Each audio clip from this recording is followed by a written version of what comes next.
There we go. All right, I'm here. So, yes, good morning. Thank you all for joining me today. Like I mentioned, I am getting over a cold or fighting one actively. So my voice is a little raspy. It's much better than it was last night and this morning. Um, and what I sorry, I'm just hello. Just want to see if everybody can see me. Tried something new. Got Instagram on, and I should be through YouTube as well. Sorry, let me play around with this. Um,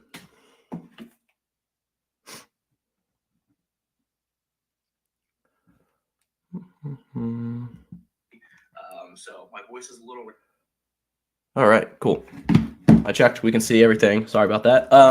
Yeah, so I'm getting over a cold or fighting one. One thing that I was not aware of when you had kids is that you're through the winter, you're basically sick all of the time. Um, yeah, daycare is like a little germ factory, and it seems like he's constantly sick, and then that goes to my wife, and then it goes to me. So I usually get sick like twice a year, once in the spring, once in the fall, for whatever reason, when the weather changes, that's when it hits me. But it's usually pretty light, pretty low, just a little cold. But I think in the past 2 months, I've been sick like 4 times. So that's been fun. That's been an adjustment along with many other adjustments.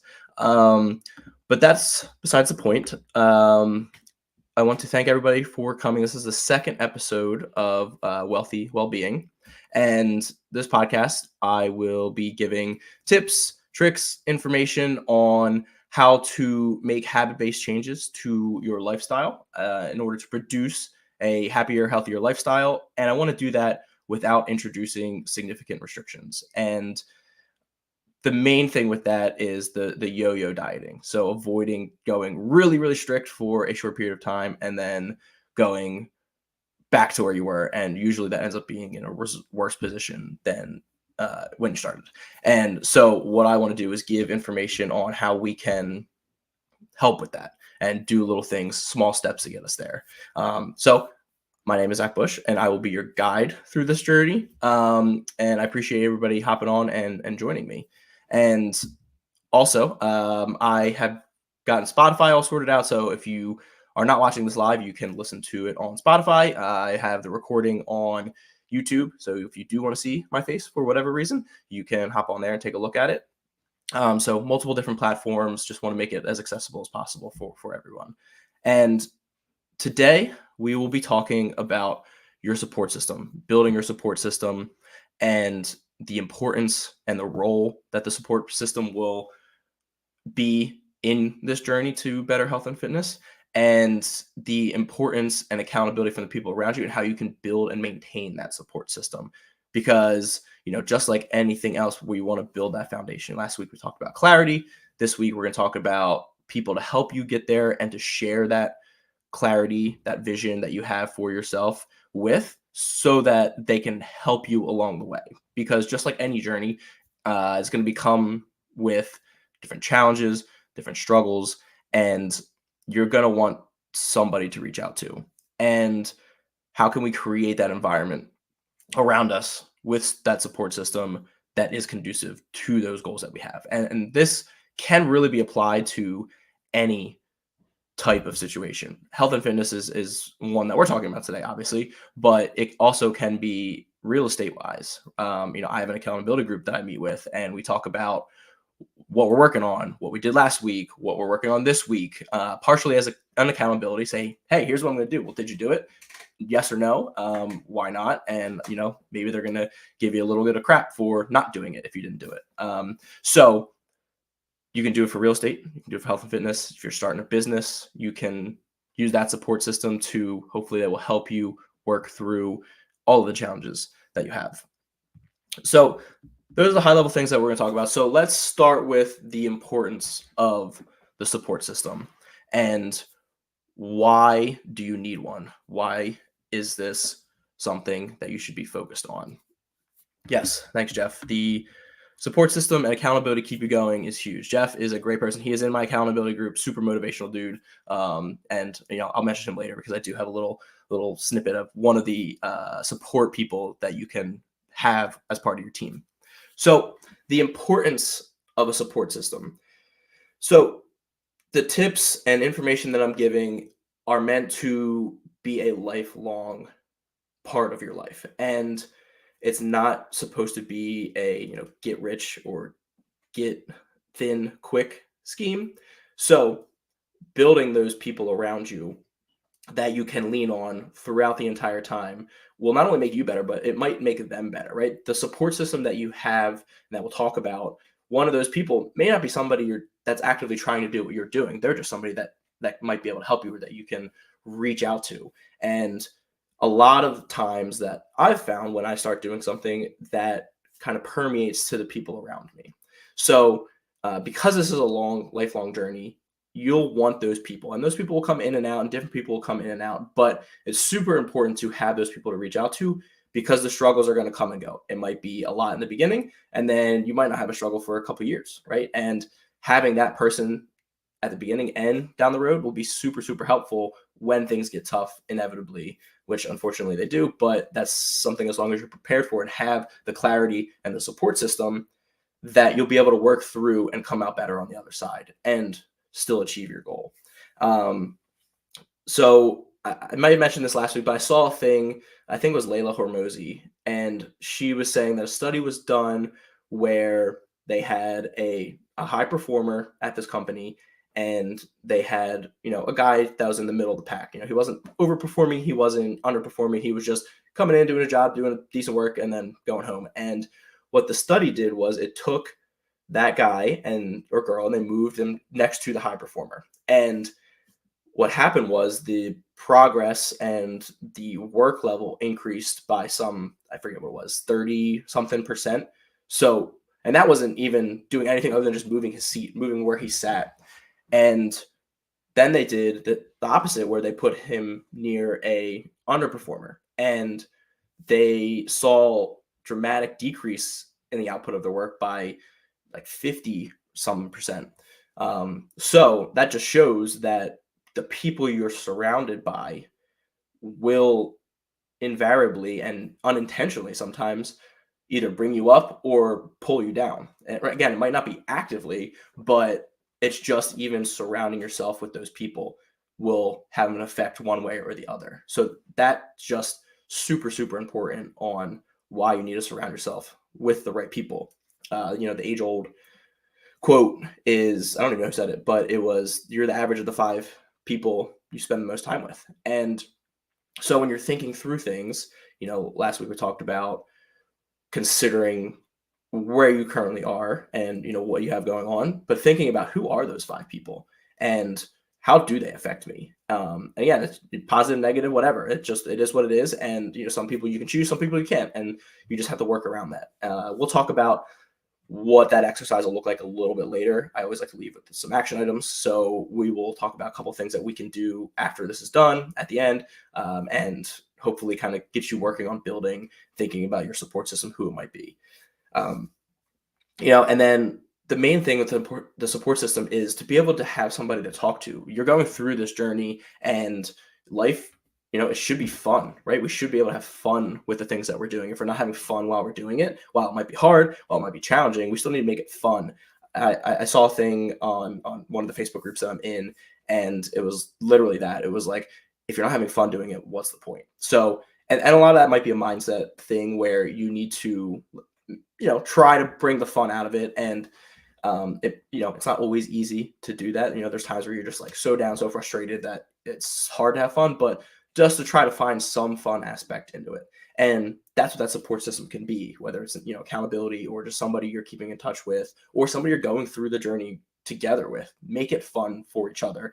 And if you can make it fun within that support system, your chances of success will go up dramatically. And an example that I pulled is a friend of mine years ago, I think, did the Appalachian Trail, and, super long hike. It's one of those things where it's like, that's like, I guess the hikers, like that's their marathon or their Ironman or whatever. So, he started on his own, going through that, multiple, I mean, it's like 2,000 miles, I think, journey from Georgia up to Connecticut or whatever. And he started going through that alone and doing it and, fighting with himself mentally. And, he was doing it and it was great. But, there was days where they were harder than others, whether it was the sun was beating down or, just was getting blisters or whatever was happening. And it wasn't until probably a few weeks into it, maybe, that he ended up meeting a couple other people and, they started going together and he was covering more ground with them throughout the entire journey because he had other people he was doing it with. And they were able to, they were talking, they were having fun with it. When one person was struggling, another person was feeling great and bringing the group around. Again, going back to, the high performer and average performer work, just being around more people doing the same thing, or at least encouraging you throughout the entire process is super important. So, you went through that and the group got a little bit bigger and bigger and, some people left and, they turned off and some people joined back in. And so it was that whole process that made the rest of the trip a lot easier and better for him. And I remember just him talking, like just the way he told the story from when he started to when he met this group, his energy and all the memories of it changed significantly. So whether it's, a 2,000-mile hike through the forests on the East Coast of the United States, or just eating, sleeping, going to the gym a little bit more, eating a little better, it's the same concept of having that support system. And again, it comes down to making it fun and having people you can go through it with. And so talking about different types of those support systems. And I like to break down into 3 different types. You have the emotional or mindset, you have practical support, and then you have the accountability. And some people in your life, some of your support system may cover all 3 of them. Some of them may only cover 1. I mean, some of them might even cover none of them. And that's totally cool too. But taking an inventory and a thought on which type of people do you need at different times and finding different people to cover all of those bases. And that's going to be super important, right? If you have one person who's covering all 3, great. It still might be good to find somebody else who can also help with just the emotional aspect of it or just the accountability aspect of it. And all of those different people, again, like the Appalachian Trail, right? Some might leave and some might come back into your life. And we want to make sure that we have enough of those people around that, if a couple people leave for a period of time, that we still have that support system, because that's going to what we're built on. So let's talk about emotional mindset person. So when do you need that support for emotional or mindset issues? And that's going to be when you inevitably come across those difficult times. And most likely it'll be towards the beginning of the journey. And whether that's you're just starting to do something now, or you've been doing it for a little while and you want to add another component in, or you want to get a little stricter. So you could be, for example, just starting now, like, hey, I want to just get going and start adding just veggies to all of my meals. And that will come with challenges because you have to plan it, you have to prep it, you have to package it, and then you have to actually eat them. And so when you struggle with that, you can reach out to that person. But maybe you've been doing that for a few months. You've also, you're working out 3 days a week now and you're getting more protein. So you're getting a lot of those building blocks in. But now you want to start weighing and measuring your macros. You want to really dial things in. That's going to bring out a new set of challenges. You have the foundation down of the good habits, but that extra step into dialing it in more will cause more mindset issues, more emotional issues, because it's going to be a new challenge. And those new challenges should be always what you're striving for, because that's just going to make you better. And so you'll need those people to help get you through that. Especially if after a little while you're not seeing results. People see results at all different speeds. It depends on consistency. It depends on, how intense they're going with it. But even if me and my wife are doing the same diet routine, we're going to see different results. It's just going to happen. And she might see it faster, and I might see it faster. And it's when you're not seeing it and you're doing everything right, that's when you need to be able to have that support person to reach out to and say, I don't understand what's happening and I don't know why, and it's frustrating. And so having them will kind of talk you off the ledge, because it's easy to let that thought spiral. And then, why am I doing this? you stop doing it, and then you're back to where you were, right? You might go through that, but that's why if you have this person at the onset, at the start of it, you will be able to set yourself up to avoid those and having to reset everything from scratch. So who is this person? Who can you identify this person? How can you identify them? Who might they be? So somebody that's typically always kind of upbeat and positive, and they can always find that silver lining, and you never really see them in a bad mood. I've found that most of those people are the people that always have that little extra motivational support for you. But it also needs to be somebody that you can talk to easily, that you can put yourself in a little bit of a vulnerable situation, position with them, because emotions, mindset, it can be hard to talk about. And I know I struggle with it. So somebody you're comfortable with would be somebody that you want to find as your emotional support person. And one example I love to give is, I mentioned him, he might be on here still, Jeff McGrew. So he's in my accountability group, and he is like one of those guys that is just always super like positive, and he can like really just get you motivated and pump you up. And so like whenever I'm feeling anything, I'll reach out to him and be like, yo, I'm struggling with this, I don't know what to do, or I don't know why. And he's always like right on it, like, here, do this, do that. Like, he's got a Tony Robbins kind of like persona to him. Sorry. But yeah, so something like that where it's like, boom, I'm ready to run through a brick wall now. Like, let's do it. Like, I don't know what I was doubting myself for. So yeah, I appreciate you, Jeff. Great guy to kind of connect with and meet with. He's doing a lot of awesome things too. And so he's like one of my emotional kind of people, especially when it comes to the real estate stuff. He's doing, similar things that I am. And he's really building out something nice. So being able to go to him, because he struggles with the same stuff too. I mean, everybody has a lot of similar struggles, but he's super, super helpful when it comes to things that I struggle with. So why is that important, right? Because I want to, when I'm down at the bottom, I want to be able to bring brought back up and be even higher. So when I'm low, right, I talk to Jeff and I'm ready to go. I'm back above where I was. And I was like, why was I even doubting myself? It's kind of like, if you go to like a seminar or a workshop, and at the end of it, you're like, yes, I'm ready to do it. Like, I want to do all of the things. And that fades, but to have somebody that you can check back in to bring that back up with is super important.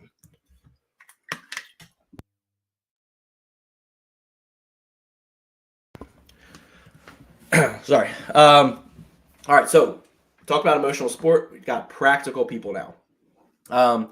So practical support person. When do you need this person? It is when you're actively doing the thing, whatever it is. And it will help make the action easier to take, or they might even be somebody doing it aside you or side with you. So what do I mean by make the action easier to take? So they might be somebody who is, maybe it's a spouse who you set aside the time to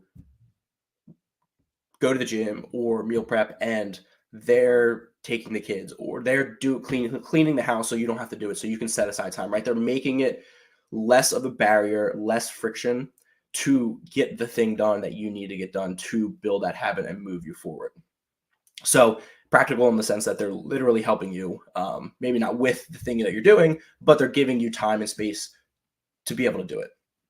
Or even better, they're doing the action with you. So they're going to the gym with you, or they're meal prepping with you, or they're planning, or anything like that. So those practical people can kind of be an accountability. They kind of overlap a little bit, but they're somebody who mainly makes the action easier for you to take. And typically they are somebody who's closer to you, most likely a spouse or a roommate. And you interact with them pretty consistently, right? If they're taking your kids to give you the time, or they're helping you clean the house, or helping you with work, like they're going to be somebody who is in constant communication with you, and they will help remove those barriers to success. And why are they important? For obvious reasons, right? They give you the time to be able to do the thing, take the action, and go to the gym, meal prep, whatever it is. They give you that time, and they're allowing you to have that line of communication with them, because you need to have open communication to be able to have support from them. It's super, super important to be able to communicate. So that kind of leads into the practical, goes into accountability partner. So accountability is super, super important to have because you can say all the things that you want to do, and it can be very easy to negotiate yourself out of it. Obviously, we'll do the best we can to not have those negotiations with ourselves, not like, oh, the snooze, like I can get up in 15 minutes and it'll still be fine. And so you need somebody that will actually hold you accountable and that you can talk to about what you're doing and how often you're going to do it. And honestly, they're the first person that you should try to find. If you are just starting this journey or any journey, whether it is, real estate or starting a business, find somebody who can hold you accountable. And it will be the most crucial person to find and support because you don't want to ever go through something new and hard and long alone. So finding that person will be super, super important. Now, who are they? They can be somebody close to you. They might be somebody you talk to consistently, maybe not. But honestly, they don't even need to be somebody that's like really close to you. You can be a virtual partner, right? Most of the time, your accountability partner, you will be texting on a daily basis, meeting on a weekly basis. Hey, how did the week last week go? What are we planning for this week? What was our struggles? What was our wins? And then checking in every day. Hey, I said, I know you said you were going to the gym for 30 minutes today. Did you do it? And more importantly, not letting the person get away with not doing the thing. And there's a fine line there, right? Especially if it is a friend or a family member. You want to be able to take that hat off for a second and be like, listen, like you said you were going to do this. Like, why didn't we do this? What can we do to make sure you do it again? And so that's going to be super important to have, is somebody who can be a little harsh on you and can put their friend hat aside for a second, or their spouse hat aside, and give you the kind of hard knocks that you need to make it happen, right? And hold you accountable for that. And it's kind of an emotional support person too, because chances are your goals are kind of similar. And so you're discussing your goals, your end goals for the year, and your quarterly goals and your plan with them. And if they're doing the same thing you are, right, maybe a little bit different, but you can put your plans together. It's a little mastermind that you can have on how can we make this better and how can we make ourselves better and hold each other to the standard that we think we should be held to. So finding that person first is definitely super, super important. But like I said, all three are going to be very important to have. And one person might cover all of them, and you might have one person cover one or one person cover two. Like, it might be a mix. So finding multiple people to work through this will be something that should be done. A small accountability group, maybe one-on-one, is good, but if we can get three people together, that's even better. And it will just help build that network out. And when you go through those struggles, you'll be able to work together to get it done, because one person might be doing really well, one person might be doing okay, and then one person might be really struggling. And all three of you can come together and work together to help the person who's struggling the most, because in a couple weeks, a couple months, that person who was doing really good ran into something and now they need the support. So having a group is something that should be done, because everybody's going to be at different paths at different times and different struggles at different times. So how can we move from building our support group to cultivating that environment? I mentioned earlier communication, not just with your support system, but if your support system is not friends and family, to communicate with them what you're hoping to achieve. And, like I mentioned, the practical support person is saying, hey, here's the time that I'm going to go to the gym. I need you to help me with X, Y, Z. And setting those clear boundaries with them. What am I trying to accomplish? Why am I trying to accomplish it? And that will do a couple of things. It will help you show how committed you are to that end result, that thing you're working towards. But it will also set the expectation of, hey, I need just one set amount of time. And other than that, we can work around it. And that's something that is going to be super helpful when you come to, blocking off your time. And, that's what you should be doing, is treating health and fitness like a meeting, like a business meeting, whether or an appointment, a doctor's appointment that you have to go to, is scheduling that time, putting it into your calendar, and not letting it move. And you should be able to plan when those times are going to be. You should be able to set a workout time and then set a time to see what worked, what didn't work, right? So blocking off all of those different aspects and communicating that with your support system, right? Say your accountability group, I'm blocking off X, Y, and Z, and I'm going to do this, and then follow up with me to make sure that I did it. And your practical person, hey, I'm going to the gym X, Y, Z, or I'm meal prepping from these times. If you can just give me those times, I will take it the rest of the way and give you your time to do whatever you need to do. So that will do a couple things too. It'll help build that positive workspace. Everybody will be on the same page. There won't be any frustrations with each other. And being in a more positive workspace will help everybody be happier. It'll make the resistance a little bit less to do the thing that maybe you don't feel like doing. And it will help you see those results a little bit better and be more positive. And you really, to build a supportive environment, is to surround yourself with like-minded people. Like I mentioned, you're the average of the 5 people that you're closest with. So if you go to a spot or go to somewhere where everybody's doing the same thing, you're going to be more likely to do that, right? If you want to get better at weightlifting, you're going to talk to people who are weightlifting. And if you're trying to start a business, you're going to talk to people who have started businesses before. And if you're getting into real estate, you're going to start talking to real estate. You're going to start talking about it more. You're going to start talking with people who are in real estate, going to meetups and go to meetings. And that will, again, just like the high performer, low performer example, that will permeate to what you're doing. It'll give you different motivation. It'll see what other people are doing, and it'll motivate you. And I think, when it comes to the supportive environment and support people, a great example is really any group class, but I'm going to use CrossFit as an example just because that's like what I love going to.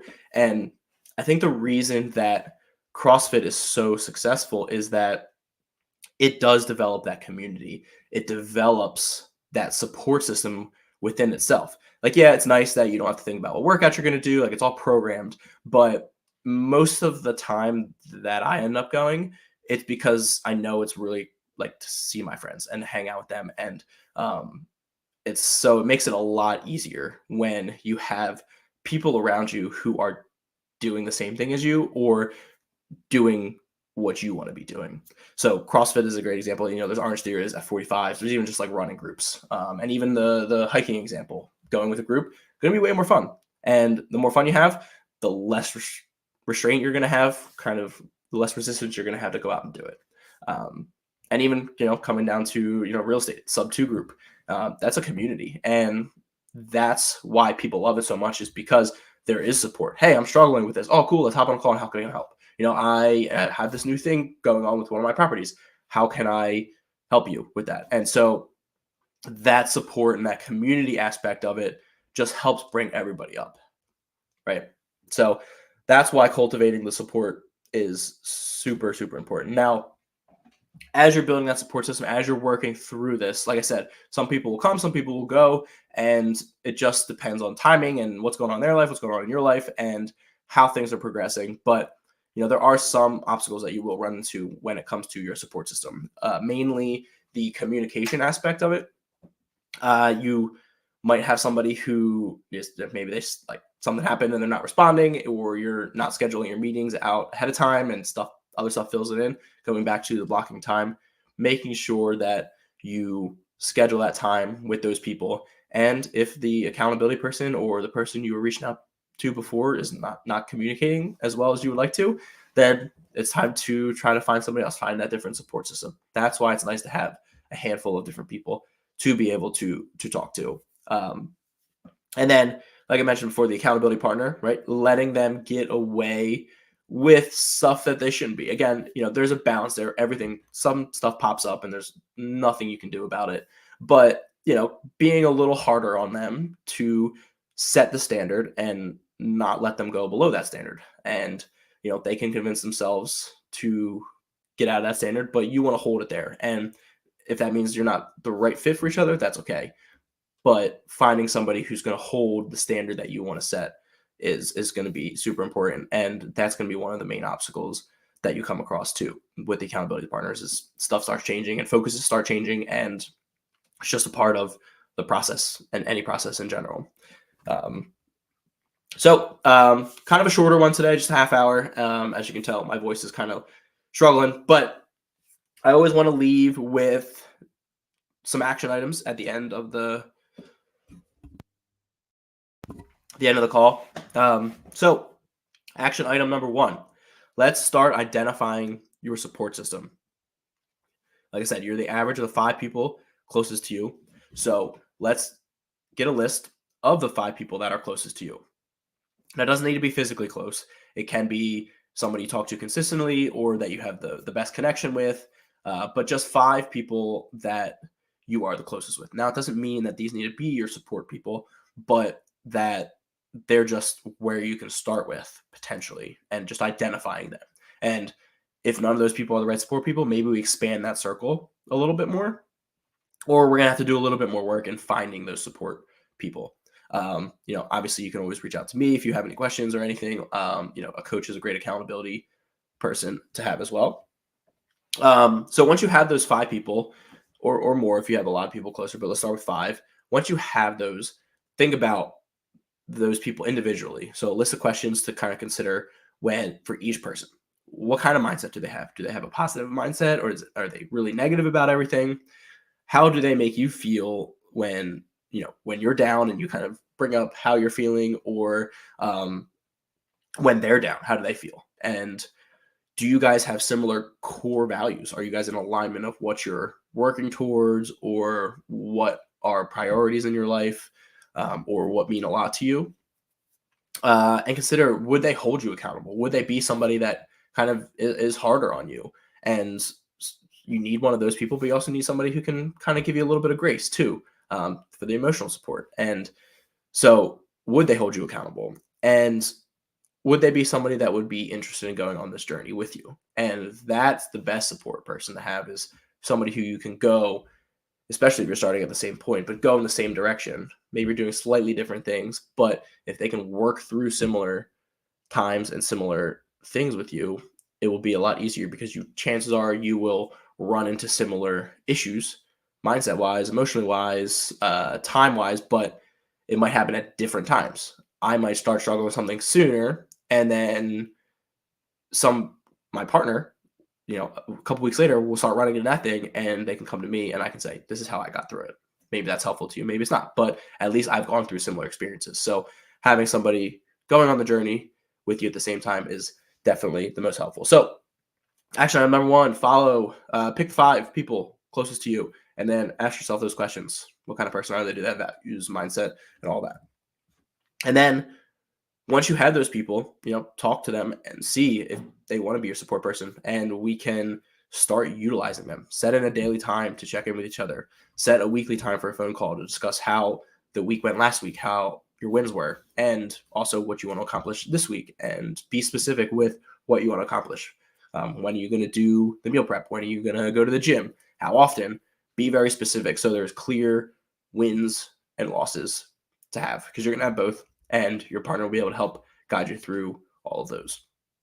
So I appreciate everybody popping on, and apologize for my voice, but I hope you can take away a couple action items. If you need anything, DM me, Facebook, Instagram, anything like that. I'm here to help, and I look forward to seeing you all next week.